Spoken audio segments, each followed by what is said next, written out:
Assalamu alaikum, I'm 𝙥𝙤𝙧𝙩𝙪𝙾, your host for today's 14th August special, and on a very thought-promoting topic, tech and opportunity lost or a portal to the future. That's right, we're here to explore how technology has come to shape our world today and how we want it to shape our future.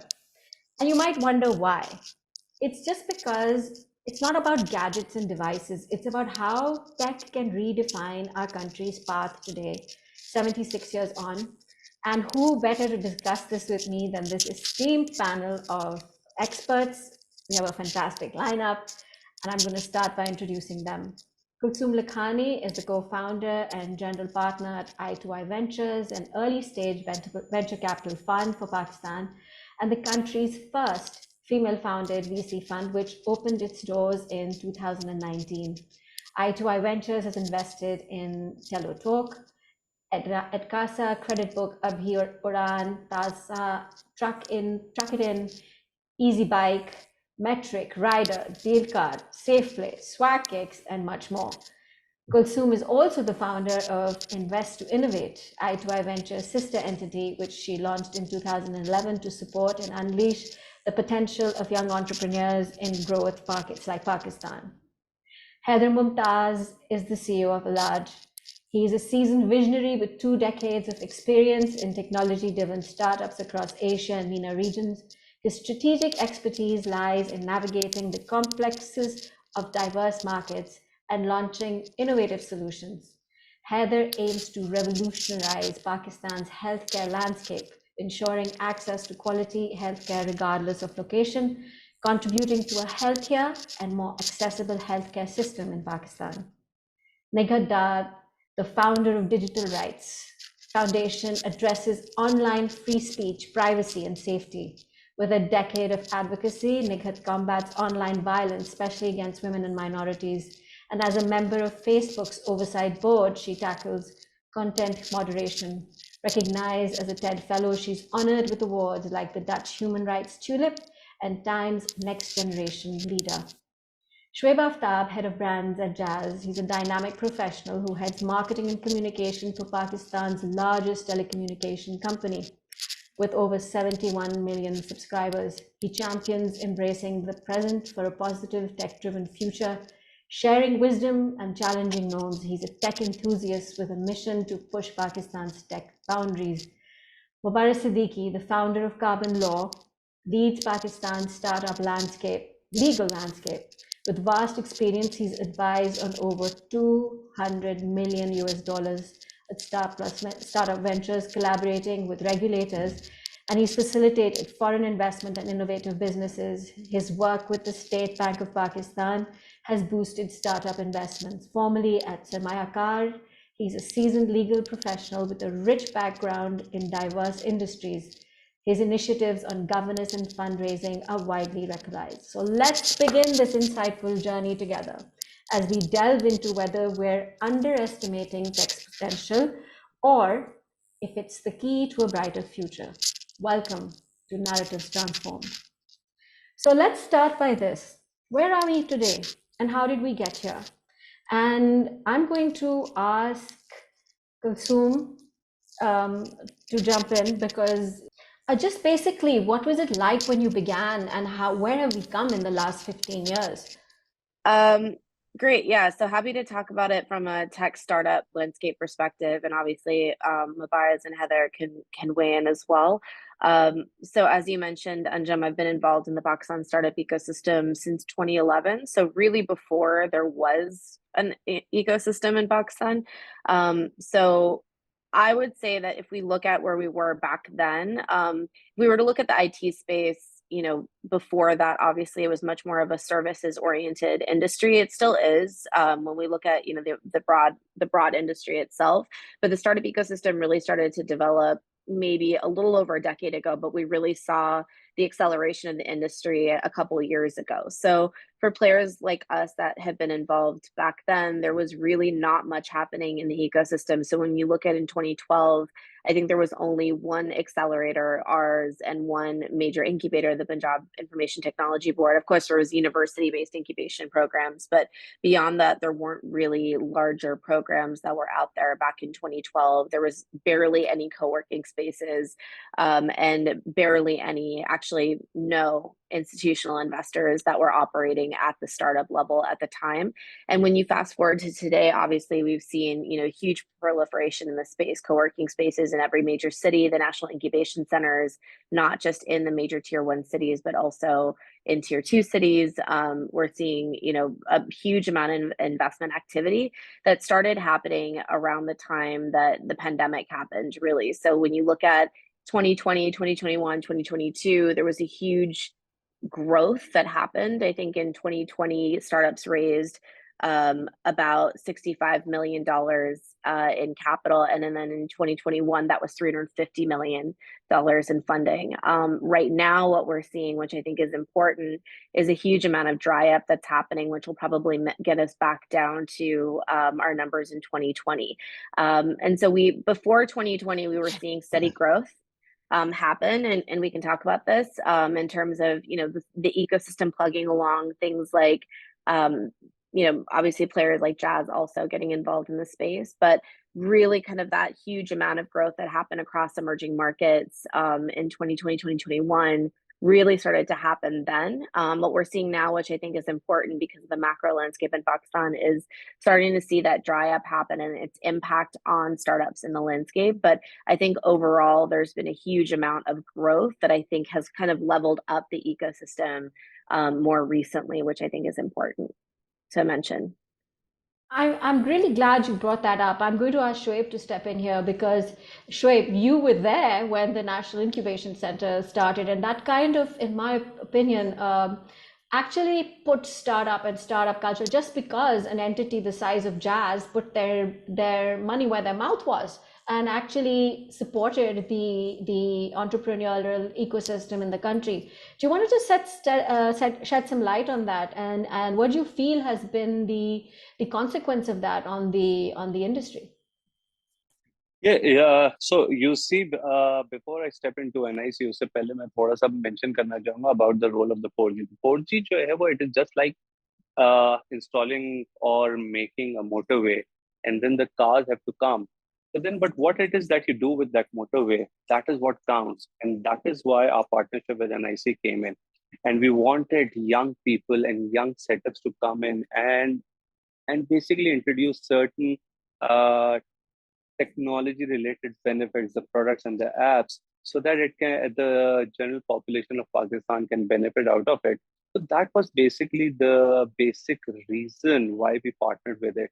And now I don't know if anyone knows or not. So we have partnered with certain differently abled societies and all. So there is a place, roadside cafe, you can say, by the name of 𝙏𝙏𝙏𝙏𝙏. So those are basically people deaf and dumb, jo ke mute, who are serving people. They have got amazing bun kebabs and so on and so forth. So that is one of their key things that they deliver. So many setups, many startups have come out of NIC, and I think there is so much that can be done with the utilization of data and tech. In here because you worked in the region as well as in Pakistan. Where do you see that? How have you experienced the openness in terms of starting a venture? And then I'm going to bring in Mubarez and talk about the regulatory and the government policies that enable or have led to this kind of boost. Let's start with Heather and then we'll move on. Sorry, I think I'm on mute. So just to recap, the question is more around what regulatory support has come in? No, that would be for Mubarez. That would be Mubarez, but I would like you to talk about when you brought 𝙏𝙏𝙏𝙏 in and you set it up and you founded this. How did you feel the environment was for you to set up a company like this? Yes, I'm sure 𝙏𝙏𝙏𝙏 and Mubarez have seen this journey as well, but I moved back to Pakistan in 2017, well before the first sort of, let's call it, startup sprint cycle happened in Pakistan. This is before a lot of regulatory changes came in. I know Mubarak has been spearheading a lot of that from the state bank perspective and from the SECP perspective. So, in 2017, we didn't have much. And ironically, Mubarak has helped out on helping us get set up in Pakistan, and also helping us, get our first set of investors from abroad. The market has totally changed since then. I think the Pakistan government has done a lot. The state bank has done a lot. SECP has done a lot in facilitating international capital coming into Pakistan, and that's shown by the numbers Kulsoom shared as well. But more importantly, from on the ground adoption perspective, I think things really changed when COVID happened in globally and in Pakistan. We went through a forced adoption cycle in Pakistan, similar to what Asia went through in the early 2000s. That forced adoption cycle in Asia, gave birth to Tencent, Alibaba, and so many other companies. And we're seeing that happen here as well. There's so many people who were supposed to come online and use apps over the next 5-6 years, and they did it in those 6 months, in those first 6 months of COVID. And I think that, because of that, the government has taken a keen eye onto what's happening in the tech space. And I think there's a lot more support. It's not perfect. It's not easy. It is a bit cumbersome. I think, the tax regulations are extremely cumbersome for a very young company who's working with limited capital, and suddenly you have to pay advanced taxes on behalf of other people. It is operationally a bit difficult, but I think there are rewards here that you won't see in other markets. Mubarak, you've led change when it comes to regulatory policies and opening the government's eyes and actually their policies towards investments in this area. Could you just walk us through where you started and how the journey has been for you? No, thanks a lot for having me as well. I started around 2015. I left my law firm job and thought I'd set up my own practice. I was lucky enough because at that time in Karachi, 𝙤𝙤𝙧𝙩𝙪 was setting up the Nest.io with Google and USAID, etc., funding it, even Samsung at that point. It was just a great community of entrepreneurs who just wanted to build something. What everyone after 4G came along, what everyone realized was that now is the time to build something that serves the Pakistani consumers digitally. We are a consumption-led economy. We typically consume more than we save, etc. So everyone just saw this big pattern of which happened everywhere else a bit earlier than Pakistan, that now consumption and transactions will start moving on the digital channels. So it was around that time I got the opportunity to work with smart early stage founders like Heather mentioned himself, and he was bringing back experience of best practices from abroad, and similarly other founders and investors who were moving from abroad. At that point, I remember I met Kulsoom when she was running the accelerator, helping identify some of those top founders. So with all that exposure and all of that knowledge around best practices, what we realized was that the regulator was still lagging in some regards, right? Like because and when we spoke to the regulator, it turned out it was because nobody had ever asked for these changes, really.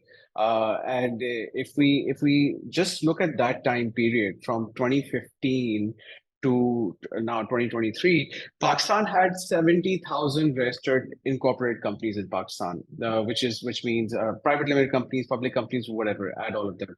Right now it's 200,000. So it's almost closely like tripled in that period. It has multiple reasons, but mainly I think the core problem, which still kind of exists today, is that it's easier to do an undocumented business in Pakistan than a documented one.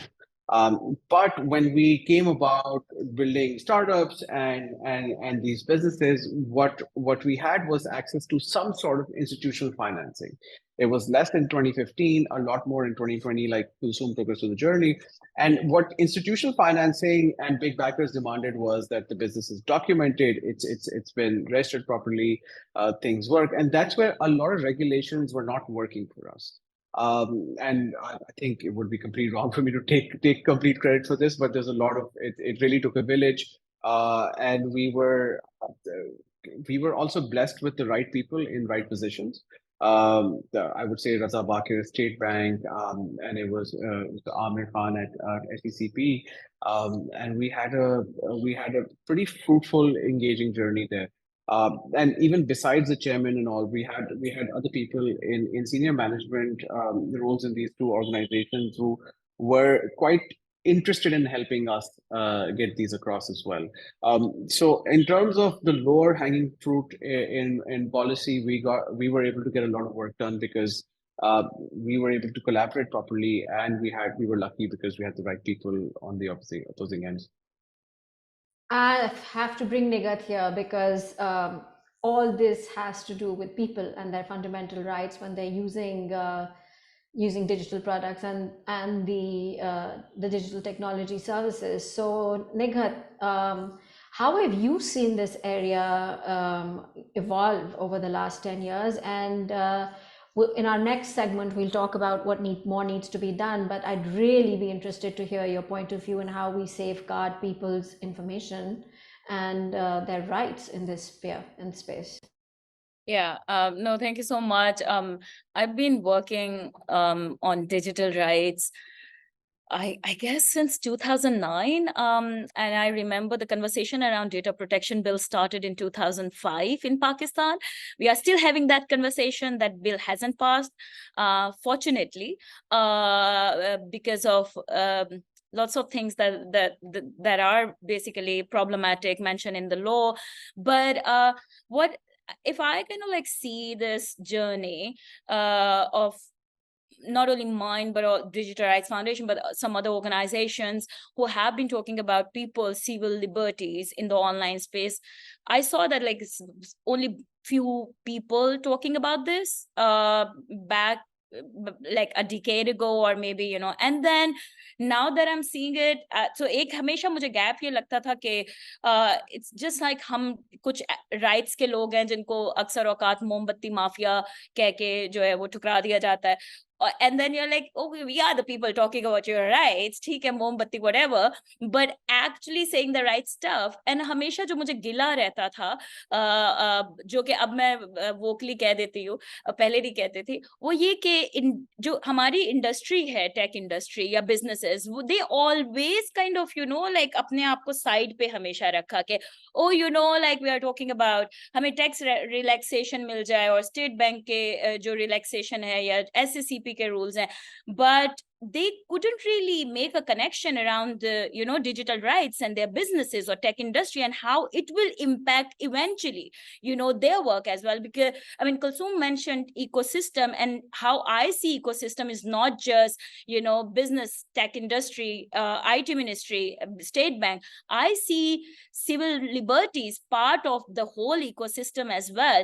And if you see now globally, आप अगर EU चले जाएं या जो भी global markets हैं, they have like a proper framework in place, जो कि आप उसको UN के बिजनेस जो business and human rights framework है उसको उठा के देख लें, या जो बाकी भी हैं, they actually take into account your rights perspective into those conversations. It's not conversations happening in isolation के businesses अपने बात करें, और अगर कोई ऐसी पॉलिसी जो कि पास होने जा रही है जिसमें प्रॉब्लम्स हैं, या जो आप फोर्सी कर रहे हैं कि वो यूजर्स के राइट को वायलेट करेगी ऑनलाइन, वो उससे बिल्कुल अलहदगी इख्तियार कर ले. अब वो वाला टाइम नहीं है. And I am so glad that Mubariz and Kulsoom, they are now part of those groups where they are also taking initiatives ke, okay, you know, this law is coming up, we see problems as businesses.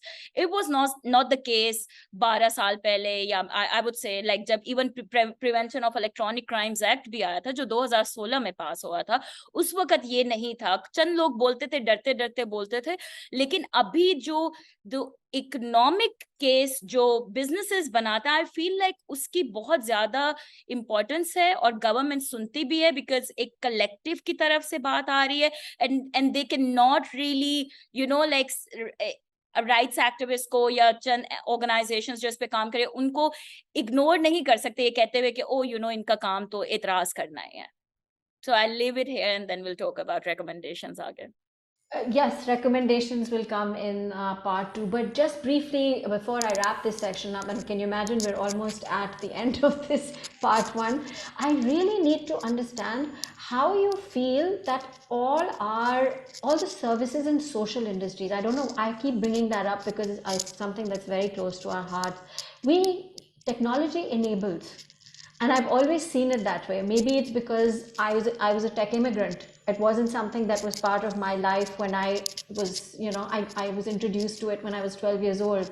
So I always see myself as a tech immigrant, and I find how when you hand technology into someone's hand and you see that aha moment happen. I'm going to bring Jazz in here because they are very, very pro, bringing in these services that improve people's lives. So Shweb, can you tell me a little bit about what you see and how you feel technology enables people to and makes the country more inclusive?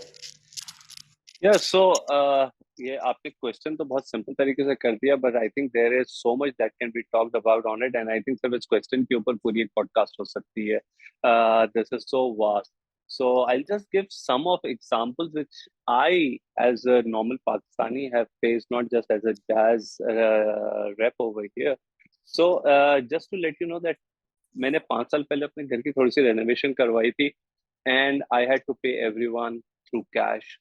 अभी मैंने recently just 20 days back मैंने फिर से renovation करवाई है. My 95% of payments were online. That just goes on to showcase that people are now opening up to these use cases and all. Even एक electrician और एक जो मेरा टाइल लगाने वाला कह लें and so on, they all accepted digital payments. So 95% were there. So this is the growth that has just happened in just 5 years, and I just experienced this as a regular Pakistani. दूसरा उसके बाद what we need to see is how it is that we can utilize this technology. There is so much that can happen. For example, the Ubers and the Careems of this world, they all came, but what next? के बाद भी काफी सारी चीजें आनी चाहिए. हमने startups की भी बातें की, हमने digital etiquettes and digital rights की भी बात की. But you see, what I believe is कि potential is out there. We need to identify what it is that all can be done using this technology and the data bandwidth pipe. As far as digital rights is concerned, I believe हम सिर्फ digital rights नहीं, सारे rights की जरूरत है पाकिस्तान में. The laws are there and so on, but it is the basic etiquette that is missing in Pakistani अवाम. And थोड़ा सा हम लोग ना बात चीज़ों को बहुत ज़्यादा जनरलाइज कर देते हैं. एक जैसे for example the recent phenomena is the gen Z and the youth and all. While we say कि हाँ जी 60-65% of the population of Pakistan is under the age of 30 and all, but do you know वो जिसको हम लोग demographic से through youth बोलते हैं ना, वो हो सकता है मियाँ चुन्नू में जो ना, हो सकता है that person is a father of 2 children or a child and so on. उसकी mentality will not that be of youth. तो हम लोगों को ना ये सारी चीजों को कवर करना चाहिए, and then that is what we need to see कि जी what it is that our population wants, how can we make them digitally literal, tech literal, and how can we bring in that improvement and evolvement in the society. So there is a lot. मैंने काफी सारी चीजें random बात कर दी हैं, but I think there is a lot that can be done through people like us and all for Pakistan as a country. You're mute, Anshul. On this note, I'm going to have to end this part 1 of the podcast when things are getting nice and exciting, and I was going to bring Haider in as a health solutions provider to talk about how he serves Pakistan, and I want to talk about 𝙤𝙤𝙧𝙩𝙪, how she has invested in so many startups that have actually helped the lives of people. So stay tuned. Part 1 of this podcast, Now Narratives Transformed. We will be coming back with part 2.